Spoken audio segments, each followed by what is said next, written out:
नमस्कार दोस्तों, आपका हमारे चैनल सिंसियर सीकर्स पर एक बार पुनः स्वागत है। तो चलिए आज हम एक नई कहानी सुनते हैं। यदि आपको यह कहानी पसंद आए तो इस चैनल को लाइक एवं सब्सक्राइब जरूर करिएगा। जीवन में असंभव कुछ भी नहीं है, जब जागो तब सवेरा होता है। अगर आपको यह लगता है कि मेरे जीवन में बहुत से बुरे काम किए हुए हैं और अब इन गलत कामों को सुधारने के लिए कोई भी विकल्प नहीं है, तो आपको गौतम बुद्ध के जीवन की यह कहानी एक बार अवश्य सुननी चाहिए।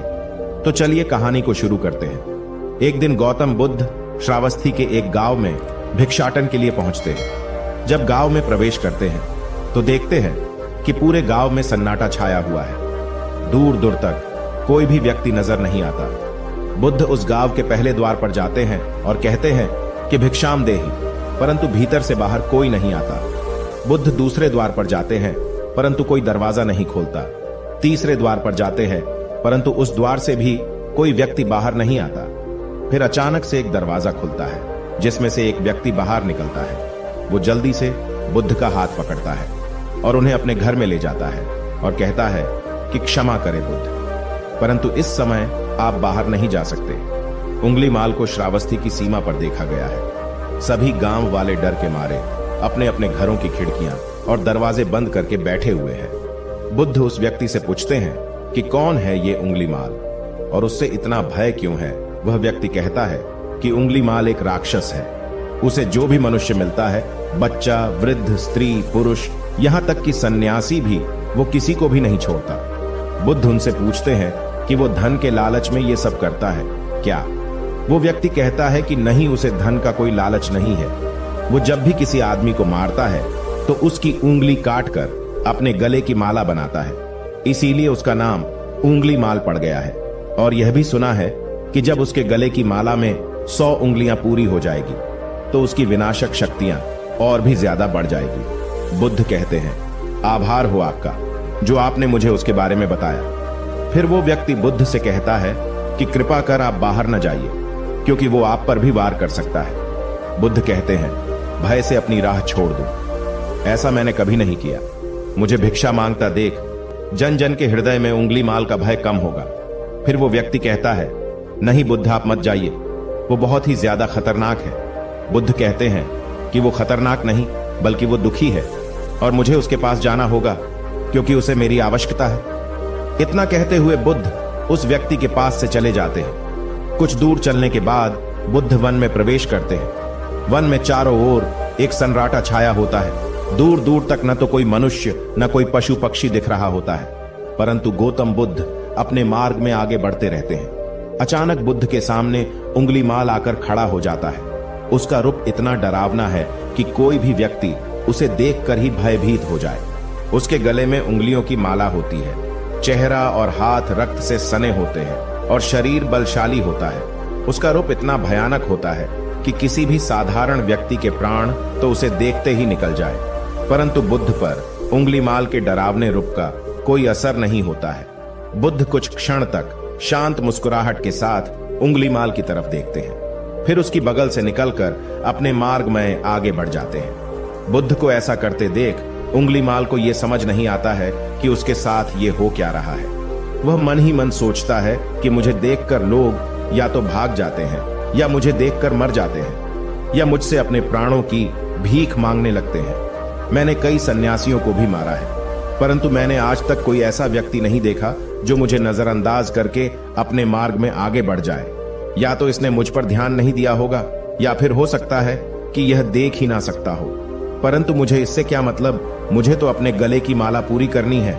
उंगली माल बुद्ध को आवाज लगाता है, ए साधु रुक। फिर भी गौतम बुद्ध उंगली माल को नजरअंदाज करते हैं और अपने मार्ग में आगे बढ़ते रहते हैं। उंगली माल बहुत ज्यादा क्रोध में बुद्ध को आवाज लगाता है, ए साधु रुक। फिर भी गौतम बुद्ध उंगली माल को नजरअंदाज करते हैं और अपने मार्ग में आगे बढ़ते हैं। उंगली माल तीसरी बार ज्यादा क्रोध में होकर आवाज लगाता है, ए साधु रुक। बुद्ध रुकते हैं। उंगली माल बुद्ध के पास जाता है और कहता है कि मेरे आदेश देने के बाद भी तू रुका क्यों नहीं। फिर बुद्ध कहते हैं, मैं तो बहुत पहले ही रुक चुका हूं, तुम ही चलते जा रहे हो। उंगली माल ये समझ ही नहीं पाता है कि बुद्ध क्या कह रहे हैं, परंतु वो इतना जरूर समझ जाता है कि सामने खड़ा व्यक्ति उससे थोड़ा भी नहीं डर रहा है। उंगली माल बुद्ध को डराने के लिए चिल्लाकर पूछता है, ए साधु, मुझसे भय नहीं लग रहा है क्या? मैं आदि मानव हूं। बुद्ध कहते हैं कि नहीं, तुम मानव हो। बुद्ध की यह बात उंगली माल के हृदय पर लगती है। पहली बार उसे किसी ने मानव कहा था, परंतु वो इस बात को नजरअंदाज करने का प्रयास करता है और बुद्ध से पूछता है कि ए साधु, तूने ये क्यों कहा कि तू कब का रुक चुका है, जबकि तू तो चल रहा था? और तूने ये क्यों कहा कि मैं नहीं रुका? बुद्ध कहते हैं कि मैं बहुत पहले ही रुक चुका हूं, यानी मैंने ऐसे सारे बुरे कृत्य करना पहले ही छोड़ दिया है जिससे कि व्यक्ति को कष्ट पहुंचा सकते हैं। सब जीना चाहते हैं, बस तुम उन्हें करुणा से देखने का प्रयास करो। गौतम बुद्ध के ये शब्द दोबारा से उंगली माल के हृदय पर चोट करते हैं, परंतु वह दोबारा से बुद्ध की बातों को नजरअंदाज करने का प्रयास करता है। इस बार वह और क्रोध में भरकर बुद्ध की गर्दन पर अपनी तलवार रख देता है, जिससे वो लोगों की हत्या किया करता था, और बुद्ध से चिल्लाकर कहता है, नहीं, मानव में ना तो प्रेम है ना ही करुणा है, सिर्फ छल और कपट है। इसीलिए मैं सबकी हत्या करूंगा और किसी को जीवित नहीं छोड़ूंगा। बुद्ध कहते हैं, तुम्हें लोगों ने बहुत दुख दिया है। उंगली माल क्रूरता मनुष्य अज्ञान के कारण ही करता है। ईर्ष्या, द्वेष, मोह, माया, ये सभी अज्ञान की संतानें हैं, परंतु वो व्यक्ति ही है जिसमें दया, करुणा और समझ का उदय भी होता है। उंगली माल, यदि इस जीवन में क्रूर और निष्ठुर लोग हैं तो दयावान भी है। बस तुम्हें अपनी आंखों से इस अंधेपन की इस पट्टी को हटाना होगा जो तुम्हें केवल बुराई ही दिखा रही है। तीसरी बार बुद्ध शब्दों को सुन उंगली माल का खुद पर से संयम हट जाता है। उसे समझ नहीं आता कि पहली बार उसे अपने आप इतना कमजोर क्यों महसूस हो रहा है।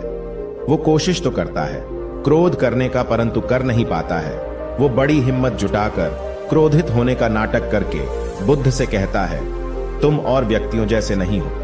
बुद्ध कहते हैं कि मैं हर व्यक्ति जैसा ही हूं, बस जागृत हूं और यह सिद्ध कर रहा हूं कि हर व्यक्ति में जागने की क्षमता है। मेरा मार्ग क्रूरता को दया में परिवर्तित करता है। उंगली माल, तुम अनजाने में घृणा के पद पर हो, बस इस क्षण रुक जाओ। तुम्हारे भीतर भी यह क्षमता है कि तुम दया और करुणा के पद पर भी चल सको। इतना सुनते ही उंगली माल के हाथ से तलवार जमीन पर गिर जाती है। उसकी आंखों से आंसू बहने लगते हैं। भला कोई कब तक बुद्ध को अनदेखा करेगा? उंगली माल रोते हुए बुद्ध से पूछता है कि क्या आप वही हैं जिन्हें लोग बुद्ध कहते हैं, जो लोगों को मुक्ति के मार्ग पर चलना सिखाते हैं? हाँ, मैं वही हूं। मैं तुम्हें मुक्ति के मार्ग पर ले जाना चाहता हूं। फिर उंगली माल कहता है, परंतु मैं अब बहुत दूर निकल गया हूं। मैंने बहुत हत्याएं करी है, बहुत पाप करे हैं। मैं अब चाहकर भी वापस नहीं लौट सकता और मेरा वापस लौटना अब असंभव है। बुद्ध कहते हैं कि असंभव कुछ नहीं है, जब जागो तब सवेरा होता है। उंगली माल कहता है, मैं अब पुनः जीवन की ओर नहीं मोड़ सकता, बहुत देर हो चुकी है। बुद्ध कहते हैं, तुम में इतनी चेतना है कि तुम जानते हो कि जो तुमने अब तक किया है वह बुरा था। इसका अर्थ यह है कि तुम जानते हो कि क्या अच्छा है और क्या बुरा है। उंगली माल, जिस दिन से तुमने अच्छा कार्य करना शुरू कर दिया, उस दिन से तुम्हारा एक नया जीवन शुरू हो जाएगा। फिर उंगली माल कहता है, मैं कितने भी अच्छे काम कर लूं, परंतु लोग मुझे उसी दृष्टि से देखेंगे और मुझे चैन से जीने नहीं देंगे। बुद्ध कहते हैं कि उंगली माल, यदि तुमने हिंसा का मार्ग छोड़ा तो मैं तुम्हें मार्ग दिखाऊंगा और तुम्हारा संरक्षण करूंगा और तुम्हें लोगों की घृणा से बचाऊंगा। बस पहला कदम तुम्हें ही उठाना होगा। उंगली माल पूछता है, क्या यह हो सकता है? बुद्ध कहते हैं, अवश्य हो सकता है। उंगली माल रोते हुए बुद्ध के चरणों में गिर पड़ता है और कहता है कि मैं आपको वचन देता हूं कि मैं सारे बुरे कृत्य करना छोड़कर और आपके पीछे करुणा के पथ पर चलना सीखूंगा। कृपा कर आप मुझे अपना शिष्य बना लीजिए।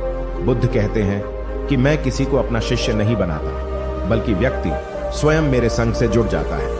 उंगली माल उसी समय बुद्ध का भिक्षु बन जाता है। इस कहानी से हमें यह सीखने को मिलता है कि लोग सोचते हैं कि उन्होंने बहुत सारे गलत काम किए हुए हैं, अब इन गलत कामों को सुधारने के लिए और कोई भी विकल्प नहीं है। इस पर गौतम बुद्ध कहते हैं कि चाहे अपने अब तक कितने भी बुरे काम क्यों न किए हुए हैं, लेकिन अगर आप एक विचार को अपने मन में लाते हैं कि अब मुझे कुछ सही करना है, तो वही विचार आपके रूपांतरण का कारण बन सकता है। पर सबसे जरूरी बात यह है कि आप पहला कदम उठाने के लिए तैयार हैं या नहीं। दोस्तों, यह कहानी आपको कैसी लगी हमें नीचे कमेंट बॉक्स में कमेंट करके जरूर बताएं। धन्यवाद।